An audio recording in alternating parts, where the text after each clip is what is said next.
Kalau kita mau apa ya, kalau orang Jawa bilang digaduk-gaduk nih amrih matuk kan ya.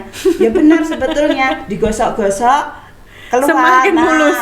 Jadi gini, digosok-gosok maksudnya kan kalau ada orang yang membutuhkan kita datang. Oh gitu.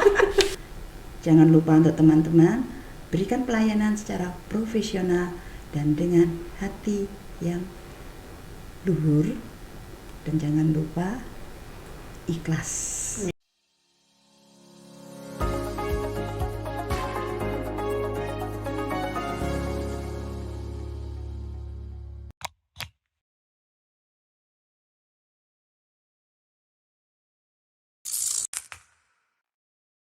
Halo kawan Bisa, berjumpa lagi dengan saya Tia dalam podcast Bisa Sehat. Bincang santai seputar kesehatan. Tetap stay tune di channel ini ya, jangan kemana-mana dulu. Jangan lupa selalu dukung podcast kami dengan cara like and subscribe YouTube channel RSUD Dungus.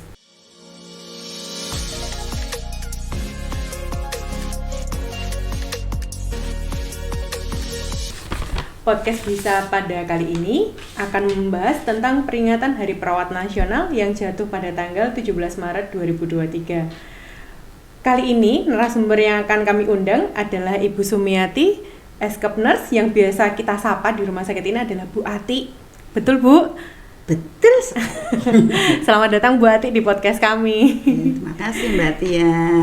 Ya, Bu Ati ini adalah salah satu perawat senior, bukan senior ya, perawat yang sudah berapa tahun Bu di sini Bu? Malu aku. Saya di sini semenjak tahun 1997. Oh, 1997? Iya. Berarti sudah lama sekali. Beliau bisa dibilang perawat senior, tapi kalau dibilang senior nanti dikira tua ya Bu ya. Berarti bisa dibilang perawat ahli gitu ya Bu ya? Atau dipanggil ahli yang nggak ahli ya. Ya, beliau ini adalah perawat senior di RSUD Dungus. Bu Ati adalah di Dungus ini berarti menjabat sebagai ketua apa Bu sekarang? Alhamdulillah untuk saat ini saya diberi kepercayaan dengan sebagai koordinator sumber daya mutu keperawatan. Oh, berarti di komite keperawatan ya Ibu ya? Bukan, kita masuk di SOTK-nya rumah sakit. Oh, SOTK-nya rumah sakit. Oh, baik-baik.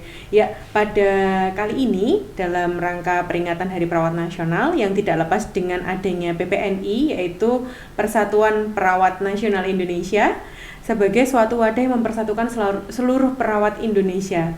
Nah, kita akan membahas tentang apa sih PPNI itu yang selama ini masyarakat hanya mengenal, oh itu adalah perawat ya Bu ya, perawat. Padahal perawat itu mempunyai satu organisasi, himpunan yang ada di Indonesia yang namanya adalah PPNI ya Bu ya. Betul.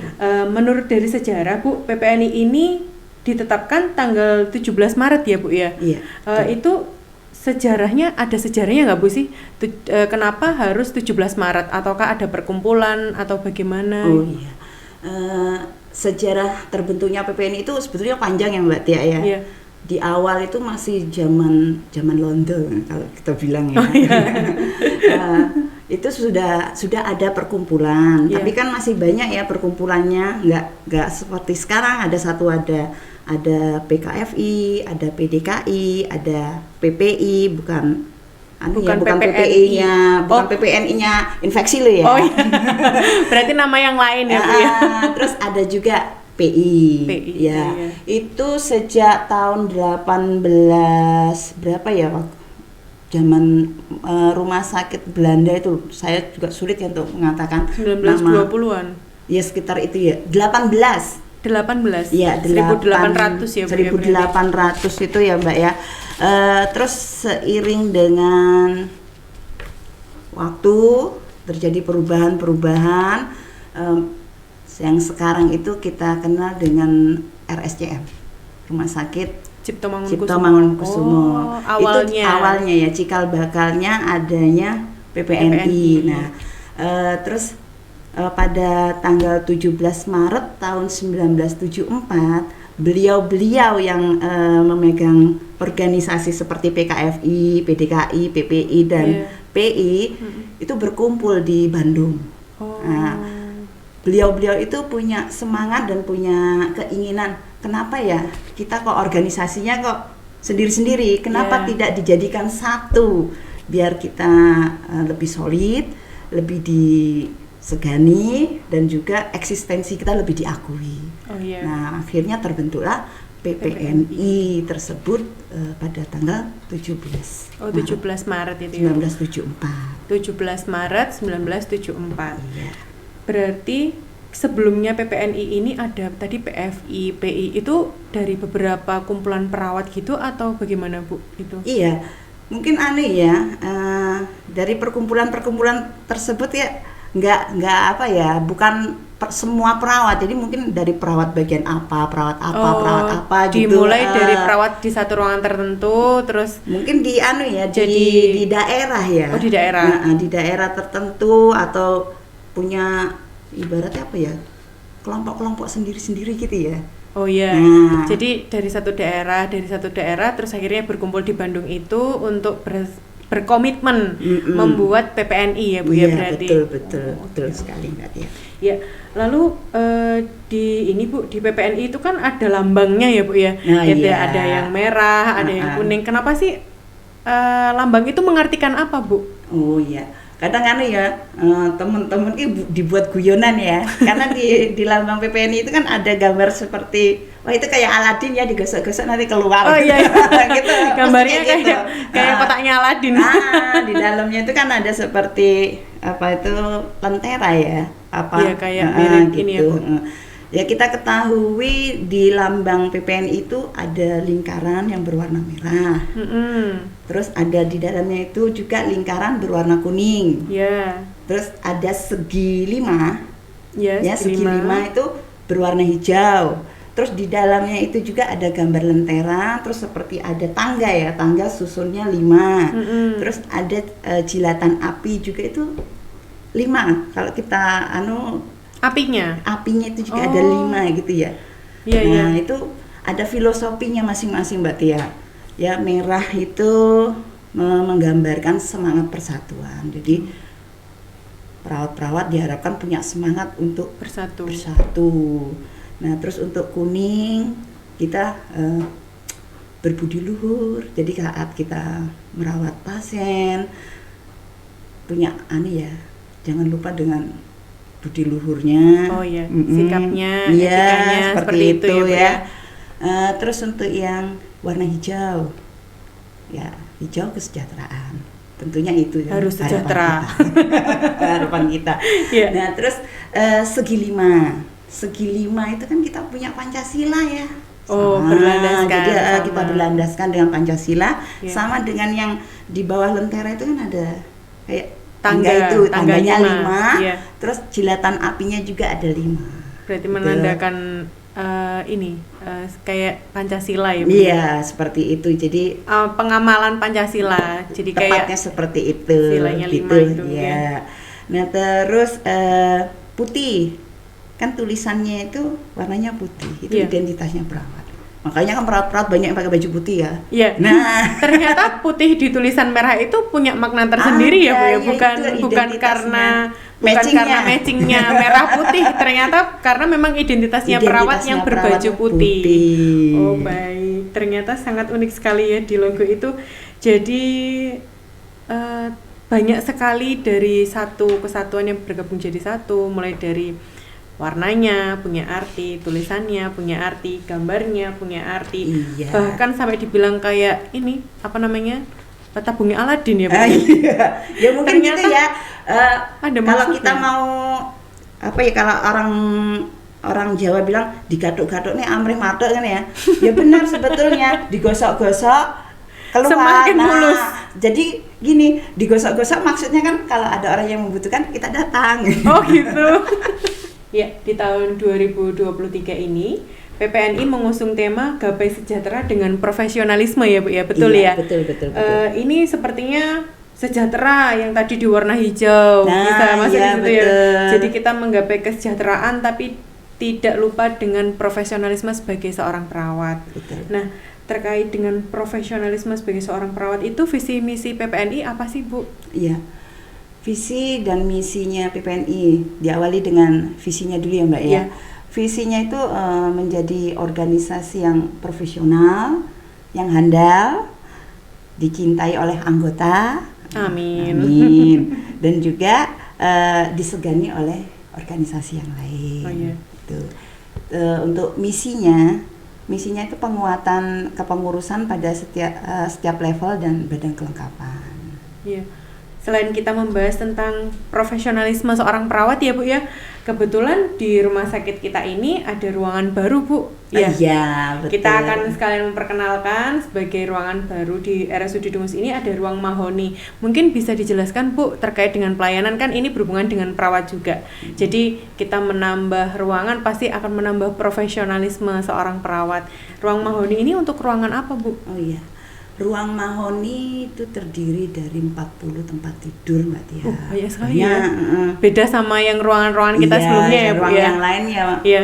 Ya setiap atap isinya kan ada 16. Iya, nggak sampai 40 ya. Karena ini sekali. juga suasananya enak banget Mbak. Oh ya. Di villa.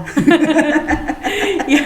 Iya, jadi ya mudah-mudahan untuk pasien-pasien yang rawat inap di sana ada penyegaran ya dengan suasana yang mendukung. Berbeda. Berarti tidak suasana rumah sakit, tapi lebih ke suasana alam ya Bu ya ini. Jadi di ruangan yang banyak di antara pepohonan. Jadi layaknya seperti zaman kita dulu disebut rumah sakit kayak sanatorium ya Bu ya. Iya. Semi kayak menurut gitu sejarah ya. Begitu ya Mbak. Ya. Saya juga belum.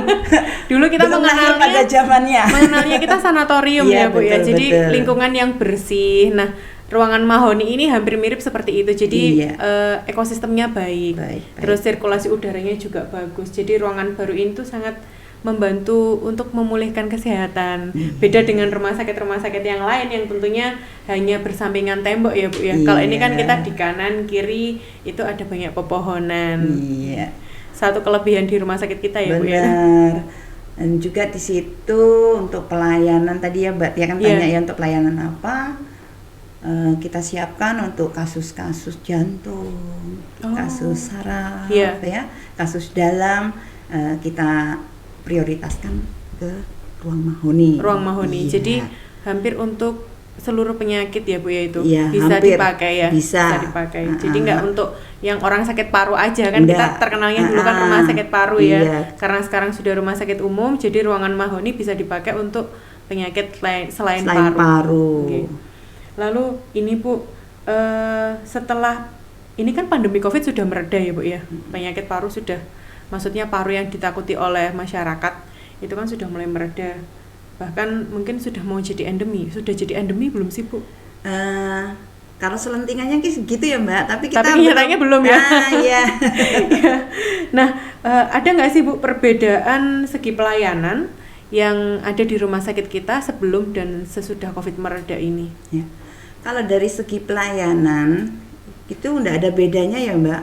Tujuan kita kan memberi pelayanan yang prima. Ya, senyummu harapanku, sembuhmu tujuanku. Seperti itu. Hanya kan perbedaannya itu ya mungkin di APD-nya. APD-nya tidak seperti yang dulu ya Bu ya. Mungkin dulu itu kita keterbatasan untuk interaksi dengan pasien karena penggunaan APD ya. Seharusnya kan yang biasanya kita ada acara ngobrol-ngobrol saat melakukan tindakan kan pun kita melakukan komunikasi terapeutik, tapi pada saat pandemi itu agak terhalang dengan APD. Gimana mau ngobrol ya Mbak? Pakai APD. Coba dangap. Pakai hazmat soalnya Bu ya. Iya, tapi tetap kita tujuannya itu memberikan pelayanan ya penuh kasih sayang gitu ya Mbak. Perawatnya yang cantik-cantik, yang baik-baik gitu ya Bu. Kalau pakai APD nggak kelihatan cantik loh. Iya Bu. Selain di ruang mahoni tadi, saya dengar ada pelayanan baru juga ya Bu ya untuk pelayanan pemeriksaan kalau nggak salah Bu. Itu pemeriksaan apa ya Bu ya? Oh iya, kita sekarang sudah punya pelayanan narkoba, pemeriksaan narkoba itu loh Mbak. Oh, pemeriksaan narkoba. Iya. Biasanya yang digunakan untuk pencari kerja itu ya Bu ya. Kan. Itu kita dapat berapa ini Bu? Biasanya kan di rumah sakit lain itu kan ada yang hanya 3 parameter, 4 parameter, itu di kita ada berapa kita parameter? menyiapkan sampai 6, Mbak. Wow, 6 parameter. Iya. Wah, banyak sekali ternyata teman-teman. Jadi kalian kalau ingin tes narkoba, bagi yang ingin cari kerja bisa datang ke rumah sakit dan tentunya harganya Terjangkau. sangat terjangkau. Mungkin bisa disentil Bu, harganya sekitar berapa? Sekarang ini kita juga udah punya pemeriksaan narkoba itu loh Mbak Tia. Oh iya. Iya. Tadi berapa Bu kisaran harganya Bu? Kan kita siap dari sampai 6 parameter ya Mbak ya. 6. Kalau yang 3 parameter itu harganya 100.000. 100.000. Iya. 3 parameter ya Bu ya. Okay. Terus kalau 5 parameter 150. 150 selisihnya sedikit sekali ya Bu ya. Sedikit. Iya. Ya biar Mbak terjangkau. Jadi bisa merambah karena kita dulu ya. taunya periksa narkoba itu pasti mahal. Di atas 500.000 ya Bu iya. ya. Kebetulan rumah sakit kita menawarkan harga yang sangat terjangkau. Betul. Jadi bagi yang ingin mencari kerja itu bisa mendapatkan harga yang sangat terjangkau ya. Tadi Bu Ati bilang kalau 3 parameter 100.000, 5 parameter 150 dan ada satu lagi Bu tadi yang 7 parameter sampai berapa ada Bu? 200. Nah, kita di RSUD Dungus ini 7 parameter cukup 200.000. Jadi jika kalian ingin memeriksakan narkoba untuk mencari pekerjaan atau untuk kepentingan yang lain, monggo silakan datang ke rumah sakit kami. Betul Bu Ati? Betul sekali. Harganya sangat terjangkau. Pelayanan memuaskan. Oke. Apabila kalian masih ingin menanyakan lebih lanjut ya Bu ya tentang parameter atau pemeriksaan apa aja bisa datang atau hubungi kontak di Instagramnya rumah sakit gitu ya Bu ya. Ya. Kita nggak terasa sudah lama ya Bu tanya jawab. Iya ya. Saya mau sekedar tanya Bu sebagai Bu Ati sebagai perawat yang sudah berada di Dungus ini selama tahun 90 berapa tadi Bu ya? Saya sampai lupa 97. Sekarang sudah 2023. Iya. Berarti kan sudah sangat lama, tidak perlu saya hitung ya Bu ya. Nggak usah. Bagaimana sih Ibu keluh kesah dan perkembangan yang Ibu rasakan di pelayanan rumah sakit yang di tahun 97 hingga saat ini di tahun 2023 sebagai perawat di Rumah Sakit Umum Dungus yang awal dari Rumah Sakit Paru sampai sekarang? Kasih dong Bu semangat, maksudnya kita itu sudah berubah, maksudnya dari paru ke umum. Rasanya Ibu Ati jadi perawat tuh gimana selama ini? Rasanya ya saya merasa bangga tentunya ya karena dari ibaratnya dari kita lahir ya kita lahir di Dungus ini ya kita lahir di Dungus ini sebagai perawat dan juga ini jadi kayak cerita zaman dulu ya Mbak. Nggak apa-apa Bu, kan jadi paling nggak teman-teman kawan bisa tahu bahwa Bu Ati ini sudah mengabdikan diri dari tahun 97 itu saya masih baru SD. Bu Ati sudah kerja di sini. Jadi pasti pengalamannya Bu Ati itu nggak 1, 2, 3, bahkan puluhan tahun. Pasti beliau tahulah perkembangan rumah sakit dari awal. Sementara paling nggak tuh dari awal ya Bu, bukannya dari sanatorium ya. Kalau dari sanatorium jelas belum ada yang di sini. Jadi dari rumah sakit yang benar-benar di pedalaman hingga sekarang yang sudah dikenal oleh banyak masyarakat. Pasti Bu Ati punya banyak cerita Bu. Banyak Mbak ceritanya tuh sebetulnya ya. Kita bisa dikatakan perawat yang merintis ya. Nah, merintis zaman itu hanya cuman berapa orang ya perawat yang di sini tuh? Puluhan Bu? Ya, paling sekitar ada 15 perawat. Itu dengan di saat saya masuk ya. Iya, tahun 97 itu ya Bu yang dimulai. Apalagi yang sebelumnya. Kalau menurut cerita beliau itu sebelumnya itu hanya ada 3 atau 4 orang perawat yang memang ijazahnya itu ijazah perawat. SPK zaman dulu SPK, Mbak. Ya, kita lagi diawali dari SPK. Nah, terus dengan perkembangan zaman ada yang masuk lagi ke sini, membantu di sini. Kelihatan tuh teman-teman dari lulusan keperawatan itu mau ke sini gitu, ya kok terpencil ya. Masih ini ya Bu, kayak wagu gitu ya. Iya. Takut soalnya sangat terpencil. Nah, untuk transport pun juga kan agak sulit Mbak. Iya, dulu itu kalau zaman dulu sepeda motor atau kendaraan pribadi itu jarang-jarang ya. Kita kalau mau ke sini ada namanya angkutan desa ya. Angdes. Angdes. Iya, Ya, Angdes. kayak gitu Iya, ya. angkutan desa. Itu pun tutupnya trayek itu sekitar jam 2-an. Jadi kalau di atas jam 2 nggak bisa pulang, Bu? Sulit. Ya itu nunggu kupon berhadiah, kalau ada yang lewat ya bisa pulang. Enggak. Kupon berhadiah itu kupon berhadiah apa ya, Bu ya? Maksudnya tumpangan. Ternyata sampai sebegitunya Bu perjuangannya kerja di sini. Betul, berarti, Mbak. Ya, Bu. Jadi ya begitulah ya suka duka kita. Apalagi di sini waktu itu dokternya masih terbilang sangat amat minim ya. Dokter paru aja Bu dulu, sama Bukan, dokter umum ya? Dokter umum dulu. Oh, dokter umum iya, dulu. Kita belum punya spesialis waktu itu. Iya. Nah, zaman itu dokter Hendri. Dokter pertama kali yang ada di yang sini. ada di sini ya. Iya, iya. Nah, Beliau berarti sudah sangat lama ya Bu ya di sini ini. Betul. Dari tahun berapa Bu berarti? Kalau nggak salah dokter Hendri tahun berapa ya? Sama 90-an, 2000. Enggak, duluan saya. Oh. Berarti Mbak Ati sangat paling tertua di sini. Enggak tua. Masih muda, jiwa semangatnya Ya. masih muda. Berarti Iya. memang sangat banyak pengalaman yang ada di rumah sakit ini sebagai perawat. Berarti dulu Bu Ati dimulainya jadi SPK atau? Ya, saya kesini berawal dari SPK. Dulu kan jarang ya Mbak ya, zaman saya itu yang lulusan perawat, D3 perawat belum ada malah nih Bu. Ada tapi kan jarang yang mau ke sini ya. Jarang. Jadi baru ini. Berarti rasanya benar-benar sangat berubah ya Bu dari tahun 97 sampai 2023 ini. Layanan di pun sini. Bangga gimana? di sini. Alhamdulillah bangga Mbak. Alhamdulillah. Karena layanannya semakin banyak ya Bu. Betul. Dulu itu kita hanya melayani dengan kasus paru. Okay. Sekarang sudah banyak dokter spesialis dan juga didukung dengan pemeriksaan penunjangnya ya. Yeah. Udah banyak macam-macam dan juga alat-alatnya juga udah bagus-bagus Mbak, Yeah. maju-maju. Dulu loh kalau mau pemeriksaan apa ya itu? Dahak. Ya, dahak. Harus pergi. Enggak, ya di sini, tapi tempatnya kan kurang, yang katanya pakai baskom apa itu ya Bu ya? Iya, jadi pakai kertas untuk sampelnya. Oh, pemeriksaan dahak. Iya, terus kita juga masih pengecatan ya. Yeah. Di kayak slide itu. Iya, dibuat. slide.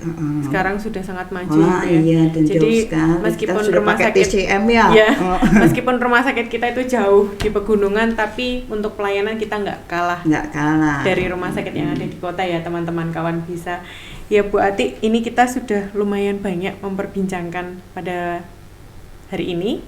Jadi mungkin ada kesan-pesan untuk teman-teman kawan bisa Bu, sebagai bangga seorang perawat, dan ini sesuai dengan temanya kan Bu, Hari Perawat Nasional. Ya. Sesuai dengan tema ulang tahun PPNI yang ke-49 ini, gapai sejahtera dengan profesional. Jangan lupa untuk teman-teman berikan pelayanan secara profesional dan dengan hati yang luhur, dan jangan lupa ikhlas. Alhamdulillah, amin. Ya, kita sudah di penghujung acara podcast pada hari ini. Saya mengucapkan terima kasih kepada Bu Ati sudah datang di podcast kali ini Bu, dengan tema Hari Perawat Nasional yang ke-49. Terima kasih kawan bisa. Apabila kalian masih ingin kepo-kepo atau pengen tahu sekitar rumah sakit atau pelayanan, bahkan tentang apapun itu, kalian bisa tanya di Instagram, di website, ataupun datang ke rumah sakit kami langsung. Begitu ya Bu Ati ya. Dengan ini saya tutup. Apabila saya punya salah dan kurang, saya mohon maaf. Saya tutup. Wabillahi taufiq wal hidayah. Assalamualaikum warahmatullahi wabarakatuh. Dadah kawan bisa.